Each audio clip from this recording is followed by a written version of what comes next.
AI-powered language tools.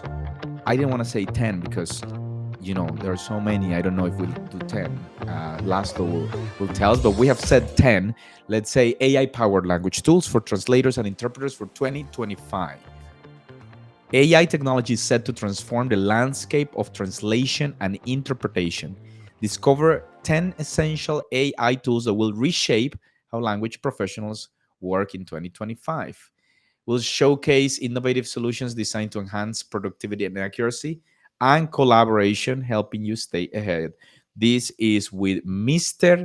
Laszlo Varga. So please help me welcome Laszlo Varga, who is a senior consultant at Nimsi Insights with over a decade of experience in the localization industry, specializing in supply chain, process optimization, and strategic innovation. Known for his passion for understanding what drives success in individuals, teams, and businesses. He combines expertise in service delivery, solution development, and organizational change to help clients make impactful decisions. A keen advocate of continuous improvement and agile methodologies, Laszlo brings a systemic, end-to-end approach to driving value and fostering growth. So please help me welcome Mr. Laszlo Varga. Laszlo, welcome. Eddie, thank you so much. And hello to everybody around the world. Clapping right now. You just can't see it, but they are all clapping right now. Please, those Fantastic. That are, you might be able to see it in the chat. Please clap. Put emojis of claps, and then we'll all imagine the claps. So Laszlo, thank you so much for doing this. Thanks, Eddie, for having me. And good morning, good afternoon, good evening to some of you online. And hello to future me and future everybody who will be rewatching this. And please don't laugh too hard when in 2-3 years' time, this presentation looks a little outdated. Things are happening fast. We will do it again then. And then we'll say how amazing it is. I think it's one of the most exciting presentations for me because it's just making it more practical. We talk about a lot about how we should embrace. Oh, let's embrace, and it's very conceptual. It's okay. I'm ready to embrace. Then, what are some of the things? Embrace what? Yeah, embrace what? So Laszlo, thank you so much for doing this. And Mila, I will let Laszlo do it. We will be around Laszlo looking at the questions that people have. I encourage everyone to write down the questions on the comments. We have right now 75 people watching live. So we hope to make the most out of this session. Thank you, Laszlo, for doing it. All right, I'm sharing the screen somewhere, so I hope it makes it onto. There we go. That's fantastic. The characters will be a little bit small here and there for reading, but I want to say hi to everybody for this presentation about 10 essential tools. And Eddie, you're absolutely right. There are a few more than that. As well as the original description was what will be reshaping the industry in 2025. Well, many of these already are reshaping, and we can only guess what the tools will be next year that will be doing similar.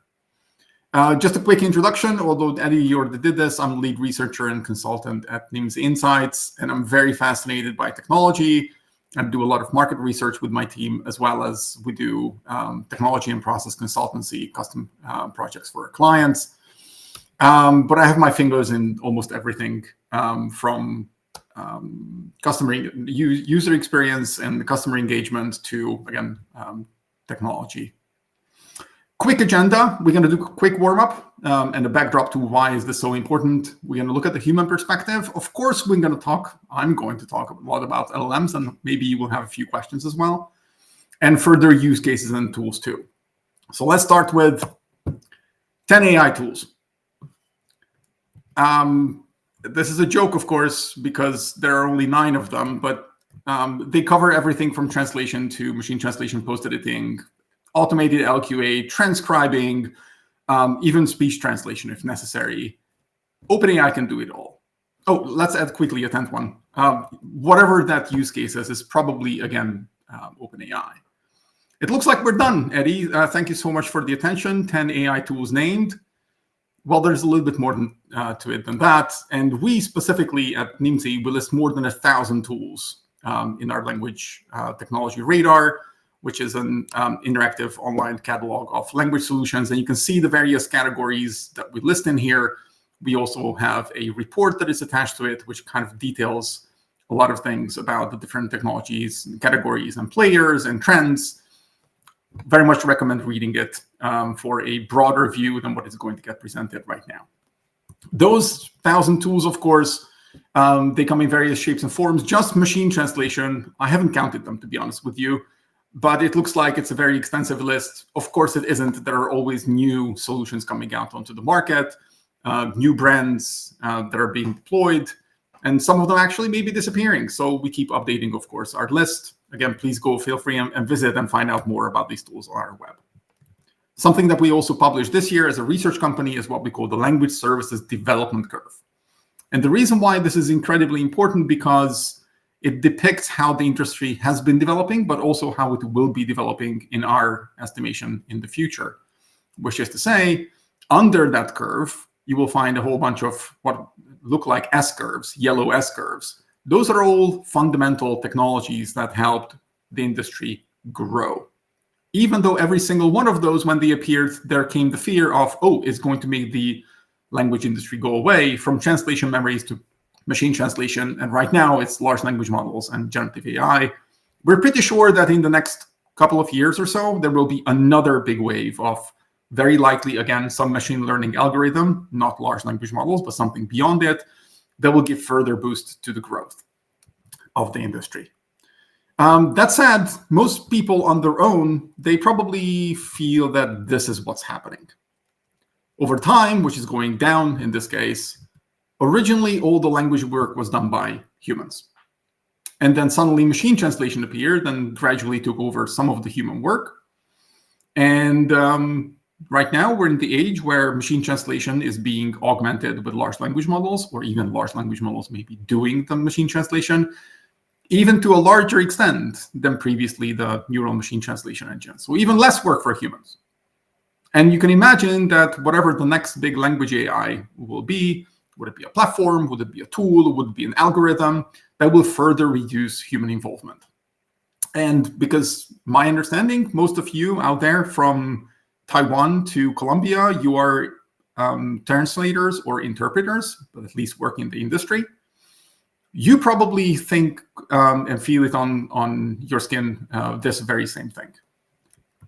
However, for overall the industry, this is more the picture, which is to say, when humans only did the work, then only there were that many translators and interpreters who could, but there was a lot more demand. Machine translation kind of helped fill these shoes, and even though it took over some of the human tasks related to translating and interpreting, actually there's just more work for humans as well. And currently with large language models, we're probably facing the same. There is a step back from demand to say, can this new tech do more than the previous one? And so many of the buying decisions are being delayed. But actually, we expect that human work will increase. And machine translation and large language models, the AI part will keep increasing as well, even though at a faster pace than the human work. And the same will probably be true for the next S-curve, the next technology S-curve that will be boosting the language industry. Of course, at some point of time, according to some, we'll be hitting the wall, which is called Skynet, and we can all and paint. AI will do everything, not just language work, but all sorts of other work as well, and we'll be enjoying our lifelong pensions, every single one of us. We'll see if that ever happens. And I'm not going to say if I'm going to be happy or unhappy about it. I just want to say I will be friendly with our AI overlords. But then comes the human perspective, which is really important in the industry. Why is it that language technology helps productivity? Well, the Boston Consulting Group created a survey related to large language models, and they asked the question, how does it help with the performance of individuals? And their finding was, and you may have seen this slide before in similar shape, that 40% productivity increase happened, or performance increase happened, when certain individuals for given tasks, which are actually very similar to translating, they experienced 40% increase in performance compared to people who did not use GPT-4. What usually gets omitted is the other half of the chart, which says, actually, for some tasks, it can seriously hurt performance as well. even more than 20% on average. And this is pretty much how many of the big AI labs are thinking. They never really targeted the language problem in the first place. They were tackling productivity.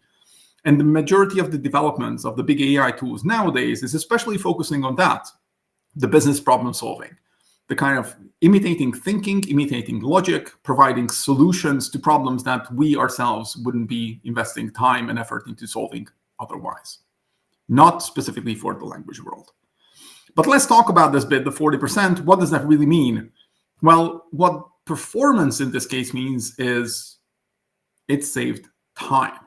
Time is the most valuable resource that every one of us have, and the most valuable thing that anybody, including everybody on this symposium, is saving time. Essentially, when you translate or you interpret, you save time for somebody else. You save time of learning the language. Machine translation saves time by generating an output that can be later edited, hopefully faster than creating the translation from scratch. Or in some cases, speech translation will create opportunities for companies to use the tool instead of having to hire an interpreter and having to go through weeks and weeks of planning and preparation. Just plug in a tool, even though the perfect quality is not required, it will do the job. Saving time is the key, and there are two ways of saving time. A technology can either save my time or my customer's time, or save some of my time or all my time. If it saves some of the time, it means it increased productivity, increased performance. Whereas if it saves all time, then it basically means, yep, it replaced the human.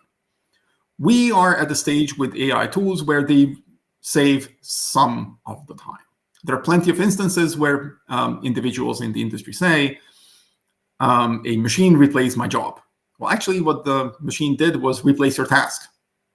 For example, the task of simple translation, and got replaced by quality efforts at the end of the pipeline. Would that be revision? Would that be LQA? Would that be post-editing or similar? Moving on, this is what the roles that we typically define in the industry. Whether you're a translator or an interpreter, this is more or less the things that we do. A translator translates or edits or post-edits or creates text maybe, or if you're a writer. An interpreter would be translating speech and summarizes while translating and is transmitting words in a different language. A vendor manager would be finding translators, maintaining a database, sending feedback, or a project manager would be creating projects, allocating work, coordinating and messaging, and of course, delivering. These are actually not roles, these are tasks. And let's face it, AI or automations, especially with AI, can do some, if not the majority of these, to a certain level of confidence. Let's rephrase these roles a little bit, which are more meaningful to the customer, which is the person who enjoys the stuff that gets created. So a translator would rather be, instead of somebody who translates or creates or edits, creates a seamless language experience that enables the user to connect and engage with the content, product, and brand. Or the interpreter, instead of saying, oh, I'm just translating the words that are being said, I capture and transmit meaning so that the listeners trust and understand what they hear. And these are not tasks. These are values that are being created, and this is the place where AI can help you do these. There is a lot of conversation always in the industry. Where's the value that is being created?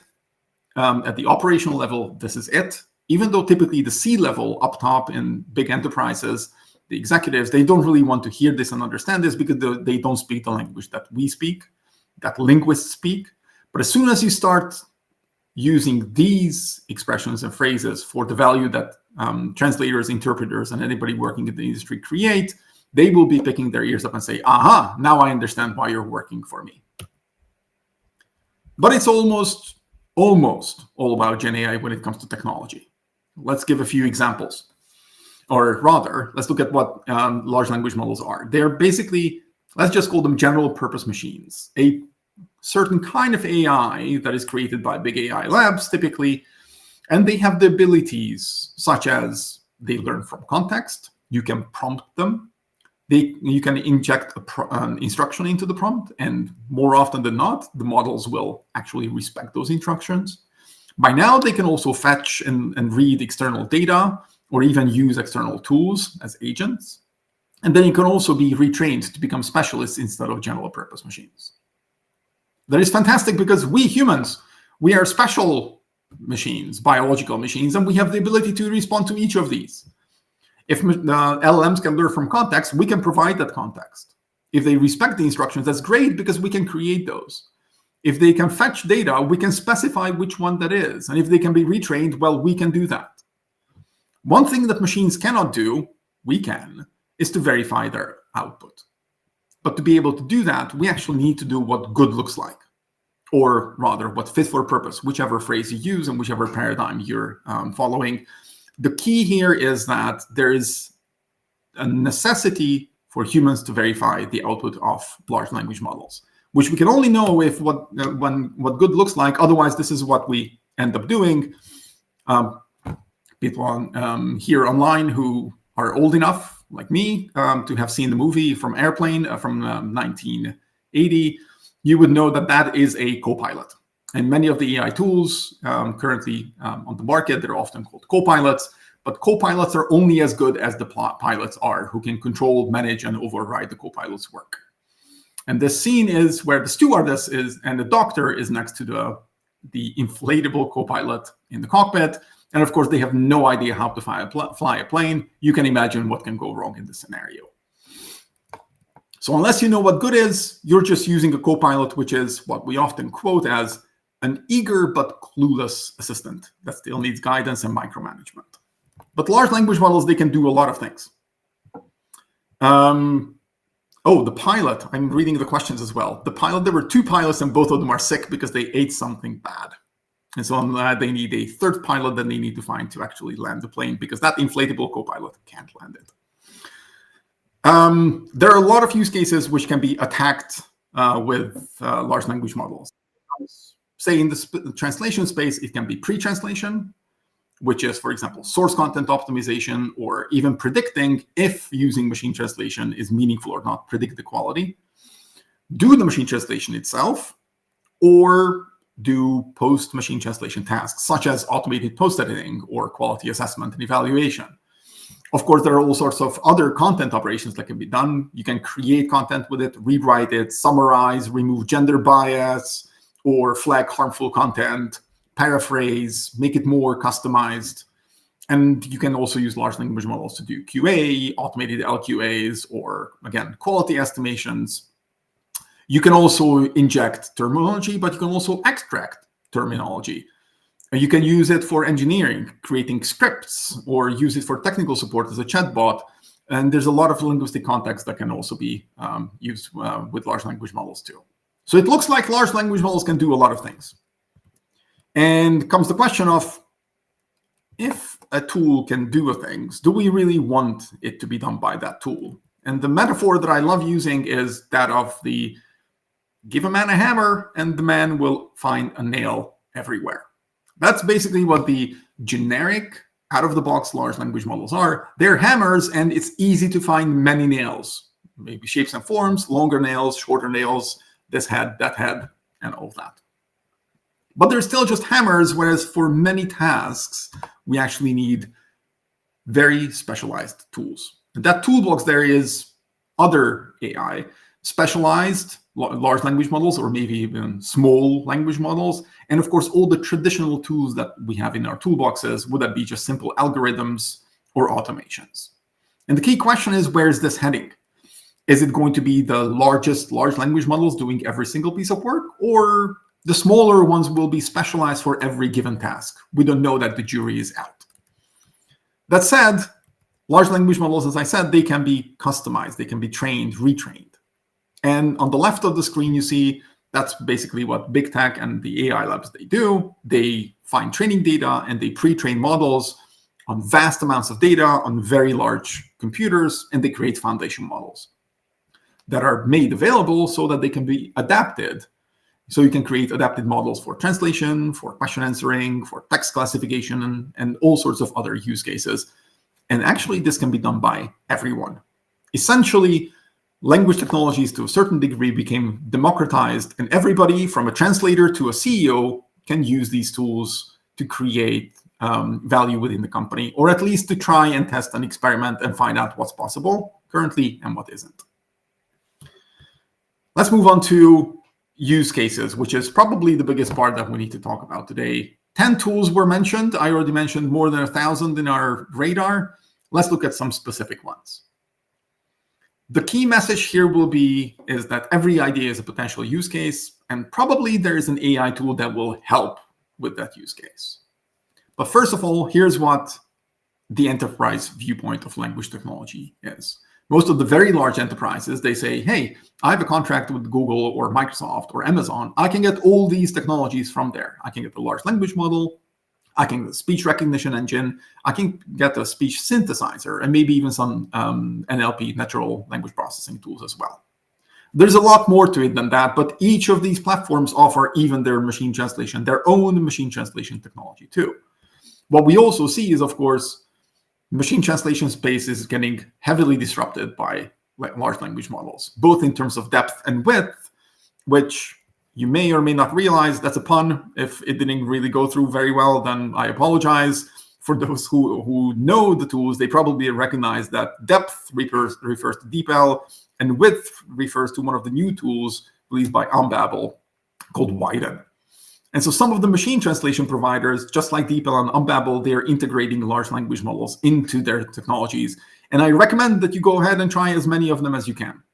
Translated tools, especially Lara, also recently announced in the last few weeks. DeepL is hopefully known to most of you, but Lilt Globally, which was acquired by MemoQ recently, or Unbabel's Widen tool at widen.ai, go ahead, try them, test them. They're very interesting tools on their own, especially Lara and Widen, because the way they created the public interface even is that you can, just as when you go to ChatGPT, you can ask a question, you can prompt it, you can guide the model. And this is exactly the interface that is enabled by large language models. In your natural language, you can tell the model what you would like it to do with the translation. Instead of the traditional, say, Google Translate, you input a sequence of words and you get back a sequence of words. Now you can give a direction to the models, the translation models. And they're really amazing to see how the response changes. For example, Lara, even at the end of the translation, gives a little feedback in natural language, in human language, to say, this is how likely that the translation is good, or how good it is, how it reflects to the original source and all of that. Very interesting progress in language technologies and machine translation, that you can actually use your own language to get the outputs that you need.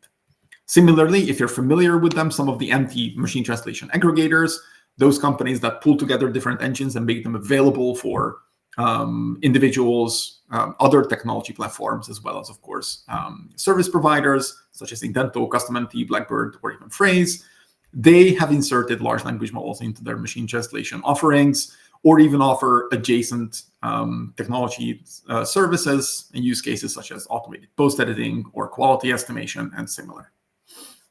Next to it, of course, the translation management systems. And if you're a translator, you're probably working in not just one, but more translation management systems, and specifically in their CAT tools. And they're all being injected with new AI, which is great because at least you don't have to go out to a third-party tool and use, say, ChatGPT. You can do it directly in the tool if it's provided by the specific client and account that you work for.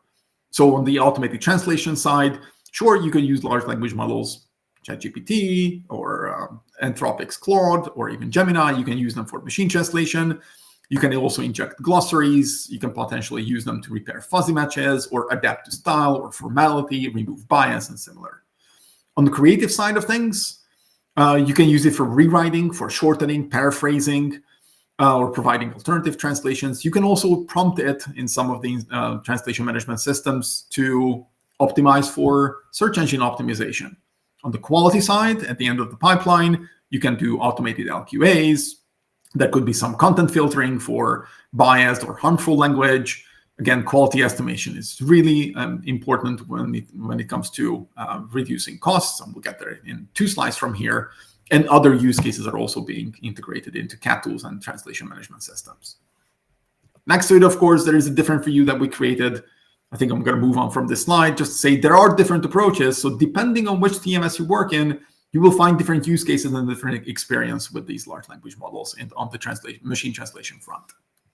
Separately, there's something called machine translation quality estimation, which some of you will not really be working with or not facing, but let's recognize this is one of those use cases and one of those tools and features that was developed specifically to reduce effort. Which is to say, if a machine translation engine is used, there was no way of guessing, estimating, or understanding how good that translation is. Does it really need to be post-edited? Does it need to be looked at by a quality person? Does it need to be revised? Now, MTQE can help with that and create a risk assessment of separating out those segments created by MT that are very, very likely good enough. And good enough is, I know that it's a relative term. What good enough is, that does not need to be touched by a human, and what are the parts of the content that actually needs to be thoroughly post-edited and revised. And there are tools from Unbabel, XDM, Taos, Transifex, ModelFront, and a lot more. And actually, they're available probably by now for almost all, if not all, translation management systems. As well as I need to give a shout to Konstantin Dranch, who with CustomMT, they created a comparison tool of machine translation quality estimations, which is a very interesting use case to say, now you can ask a machine to evaluate how good other machines are that evaluate other machines, how good they are. It gets compounded. It's a very interesting use case. We're looking forward to how that's evolving as well. But as, of course, it's not just technology providers that offer similar services. If you use any of these, then you probably know the name. If you don't use them through your language service provider, then you may not be familiar with the names. I'm going to ask you, if you use any of these from Evolve, Lia, Aurora, Opal, or StreamAI, if you work in any of these, please drop a comment. Would be very happy to hear your experience with these tools. But language service providers are just as eager to be part of the technology change and integrate large language models and AI further into their workflows.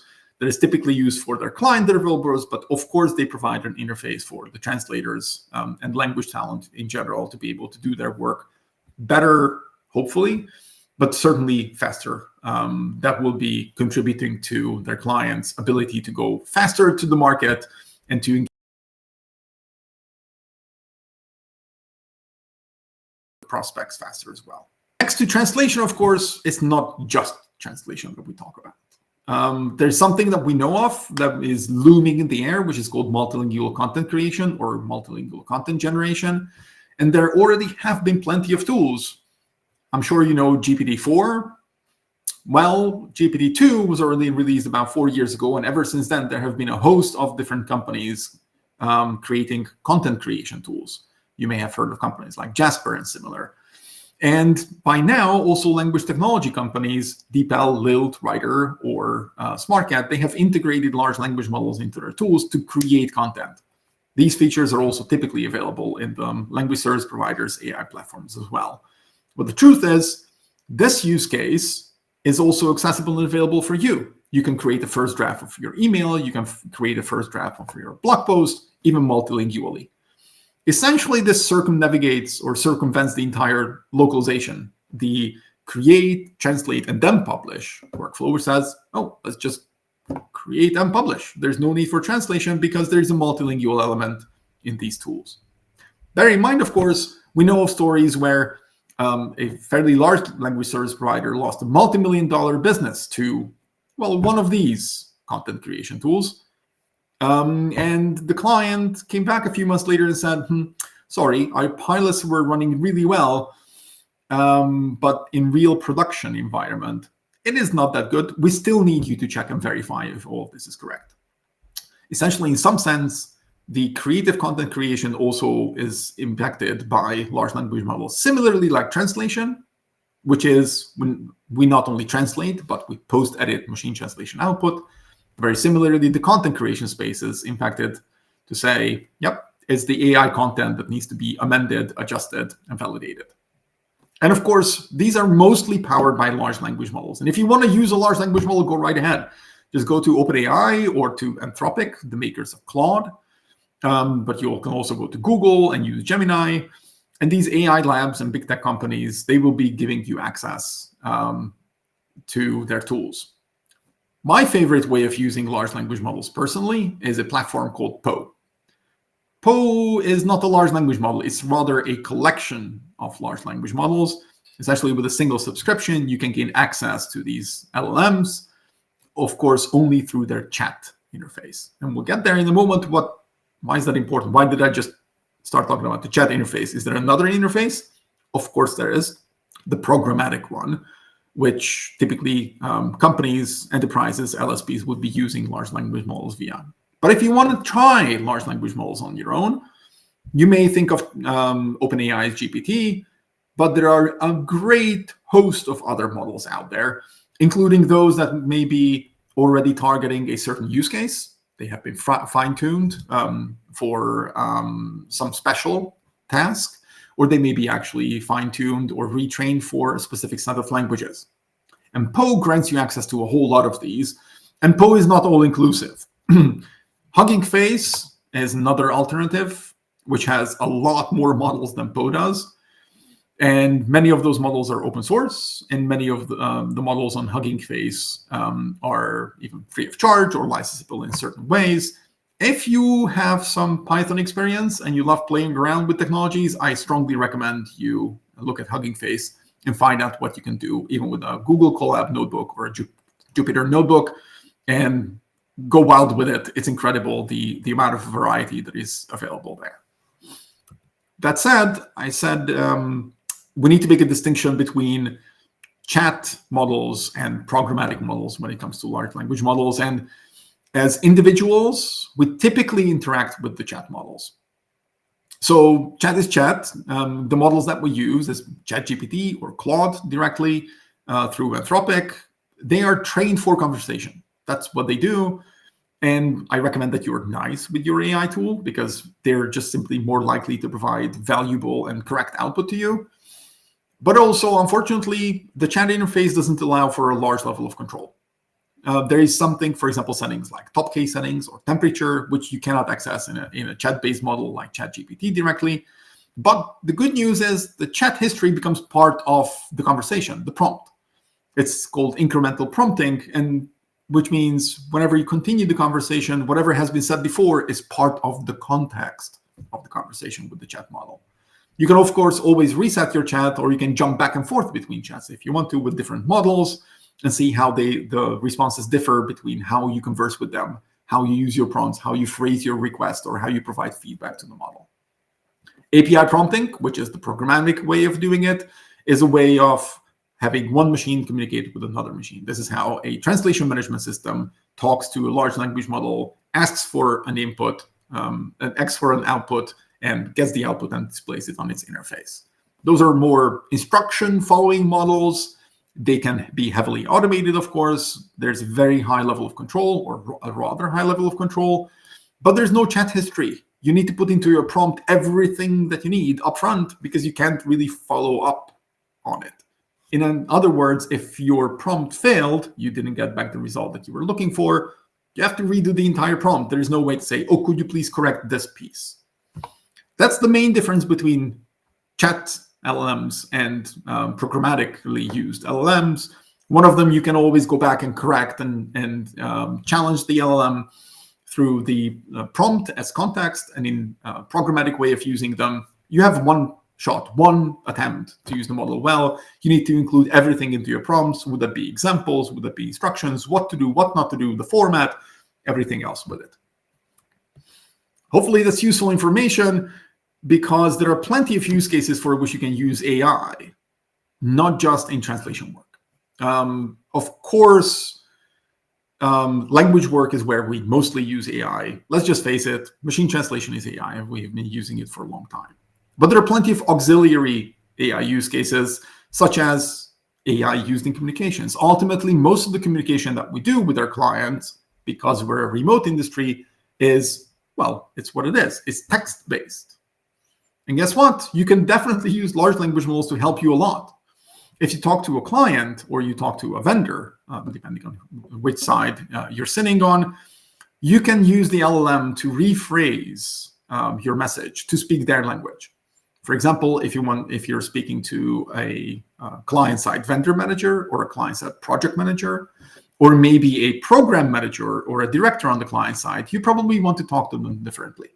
There are different purposes. There are different lingos that need to be used, especially helpful if you're not a native speaker, perhaps, of the language of the client that you're working for. At the same time, these tools are often built into your productivity tools already. So in Microsoft platform, you can use Copilot to do some of this. In Google, you can use some features that are powered by Gemini, or you can download a tool like Grammarly to be helping you with this. And there are plenty of other AI tools that are often based on, again, OpenAI or Google's AI platforms that will provide similar services.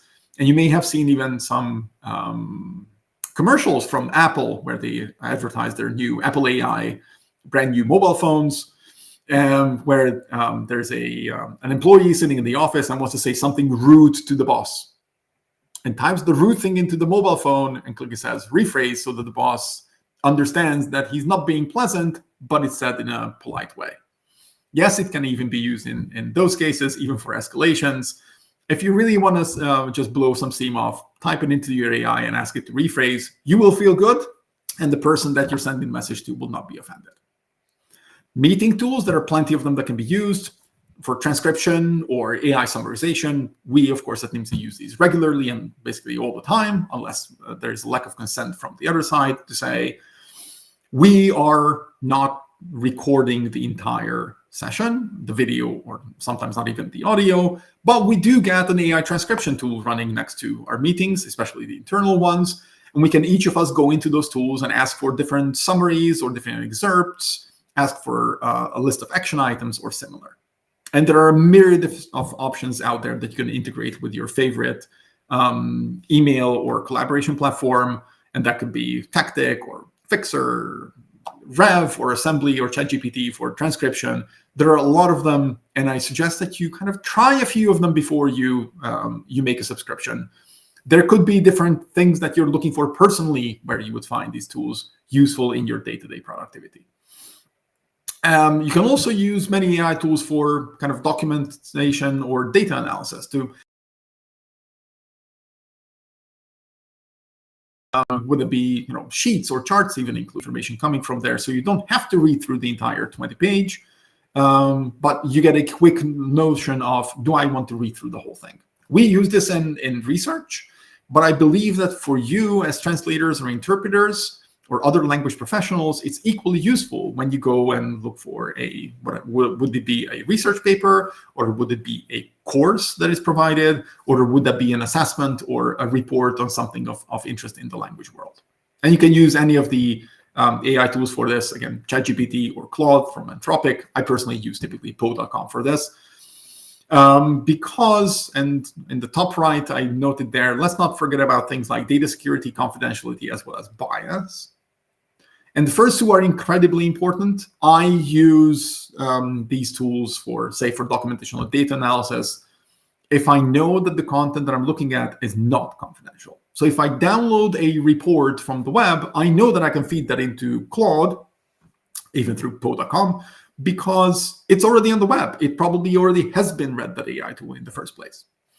I'm not breaching any agreements with any of my clients, and I'm not putting anybody's personal or other data at risk. In day-to-day work, of course, most of you will be using the tools that are provided by your clients, or you bought them yourselves. Would it be a translation management system, or perhaps you're using Teams or Slack or Notion or Asana for yourself or together with your clients or your teams. There are lots of use cases in addition to all of these, and those could be related to subtitling or even AI dubbing. And a lot of the media world is proliferated with AI solutions. I will not go into this primarily because of a brevity of time. That's one thing. But the other thing is there are just as many as there are machine translation tools. And to be very clear, we at Nimdzi, we do not endorse any of these tools and capabilities. We list them and we advise our clients on which ones are the most operationally viable, or at least create a short list of those that are most likely to be working for the client. Before we jump into questions, I want to make some conclusive remarks, closing thoughts, rather.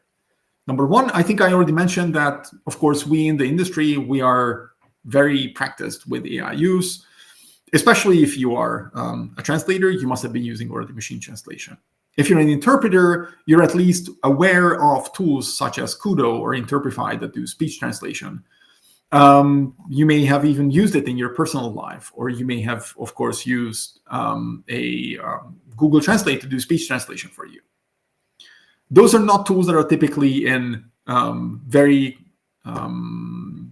high stakes environments used. So say in the high value translation and interpretation world, AI tools are viewed as a risk. But we as an industry, we have a lot of experience in identifying how much risk there is to use an AI tool, and we can advise each other and our clients to do the right thing in the first place. Because just because an AI tool can do something, do we really want it to do it? Because as I mentioned, if you give a man a hammer, I will try to hammer everything just as if it was a nail. And you, us, we are the experts. We need to be able to advise our clients how to do this. And again, quick recap, every idea is a potential use case, which is to say, you can use an AI tool for almost everything to a certain degree, as long as you know what good is, as long as you can verify the output, as long as you can correct the output or find the person who can do that. And very importantly, so that it's worth your time. If you're using a tool that just makes you work more, drop it, find another one, or find another use case. But there's probably an AI for every use case that you can think of by now, and there will be even more. So don't get married to specific platforms, because they will be changing over time. They're evolving, they're developing. And I strongly recommend that you try as many as you can over time.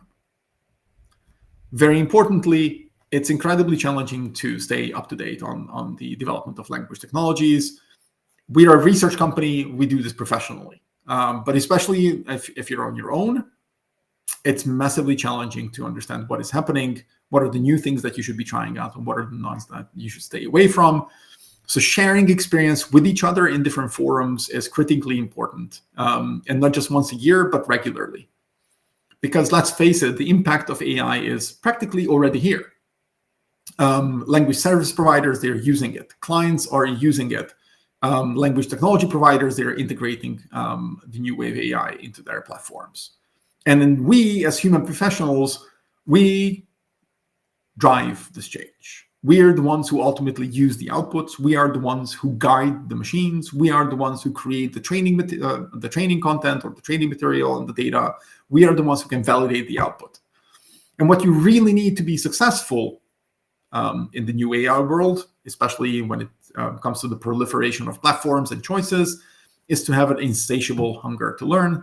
Oh, and of course, a lot of time to try and experiment or to learn from others. I have one more closing thought, which is if a typical example of the first statement that as a user, you don't need to know what's happening under the hood is your mobile phone.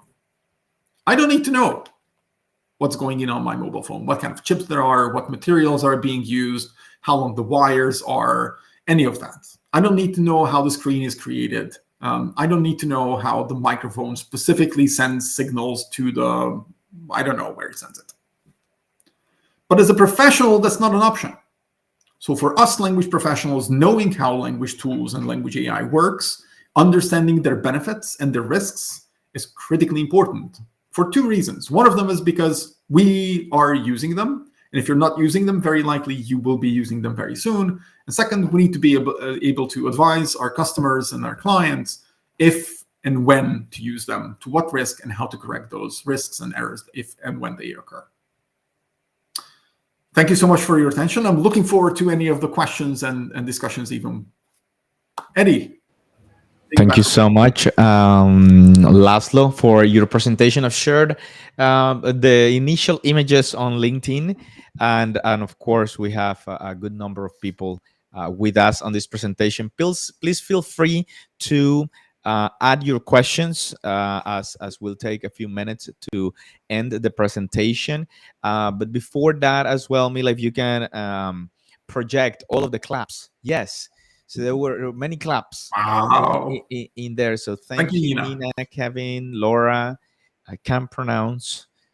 Jobs in good Spanish. Well, yes, thank you. Ekaterina, Yurik, Khalid, my Med Pharma. Why my Med Pharma? My Med Pharma. Please, my Med Pharma. All right. Amir Abdullah says, this is by far the best presentation I've attended on AI. Thank you so much. Quick question. Do you have any specific use cases for AI in localization, particularly in video games? That is a really good question. So most of the things that I've talked about, they refer to general localization. As soon as you go into the specifics, a specific segment or specific client or even a specific country or language or culture, yes, it becomes much more nuanced, which is again one of the reasons why we need to stay updated so we know what relates to our challenges or to the client challenges. Video games are awesome. I love playing video games myself. And some of the things that are happening there are more related to object recognition and correction. For example, lip movement of the artificially created creatures or characters in a game. But even last week, I attended the conference where some of the challenges that were described by a game developer were, well, actually the place where AI could be most useful are probably the most challenging for AI to solve. Because connecting individually with the gamers, with the players, or for example, keeping up with the speed of how the language, the lingo, and the usage changes of these games, especially with teenagers I'm not a teenager, but there are a great many teenagers who probably constitute the vast majority of the gaming community. Their way of using the tools, their language they use, it changes so fast that you can't really train the AI to do anything really with it in the time and scope that is needed. So even the technology would be amazing to help in those use cases, it's probably the least useful in those. But yes, there are cases where AI can be useful even in video games localization. For example, comparing different characters or scripts, or even if there is a change in the game's in the script for, say, for the non-playing characters, then you can use an AI to compare the scripts, or creating kind of an adversary or a role-playing AI that would be commenting back on you on the game or the script that is being developed to say, where could it be improved? What are the linguistic challenges? Or where are the internationalization problems that could be coming up from the game? Hope that answers the question. There's a lot more to unpack there, and I can't claim myself to be a game localization expert. Being aware of some of the challenges of AI and probably some of the use cases is useful, though. Yeah, I just find it really fascinating, right? How certain tools really allow you to do proper research and really amplify the effect of kind of like our curiosity. So it's really great how some models are able to like aid in that kind of like even personal quest to get certain information. Gaming definitely can benefit from that. Laszlo, there is a question from Serena. She says, how do you deal with confidential information? Are any platforms safe? No. Oh, yes, the platform that you run on your own PC or mobile phone or whatever device you use, of course. But the thing is that most of the time when we deal with, as language professionals, when we deal with tools, again, we typically use our customers' platform, say a language service provider's platform, or our direct customers. If you're an interpreter and doing direct interpreting, you're using the client's platform. In those cases, the liability for the confidentiality is typically not on you as a language professional, but the tool provider's side is where the liability is. However, there are, of course, instances where you may want to take the text, say, for translation out and put it into a system for doing machine translation so you can post-edit it or do a gist on it or whatever it may be. It becomes immediately tricky because as soon as you're sending the data off to a cloud provider, especially if you're not a paid subscriber, then you'll probably just share the data and the data is theirs. And if there was any confidential information, would it be personally identifiable, or in worst cases, similar like personal health information, or somebody's credit card or social security number or something similar? That's a serious breach of any privacy statement or privacy regulation. It's up to the individual to make sure that this doesn't happen. For corporations, it's also not trivial, even though many of the cloud providers would say, oh yes, we're this certified, SOC 2 certified, and ISO and all the certifications. Breaches are possible to happen, right? And it's up to every individual and company to assess how far they're willing to tolerate the risk of using AI and using cloud providers to run the AI. And we also know that there's a lot of regulation that is on the table. It's coming, the EU AI Act. The US is also cooking something up. Something may change, of course, with the new administration coming in. There's a lot of challenge, or there are a lot of challenges that we still don't even know what they are. We know that they are there, at least. And probably there are a lot of unknown unknowns, which will just surface in the next 1 or 2 years to say, how do we really handle this confidentiality thing? Where does the content go? Does it get used for training a model? What happens with copyright issues? And what if I was the original translator and then my translation went into training the model? Then why don't I get compensated for that? A lot of questions that everybody needs to chew through and answer. We'll see how that evolves as well.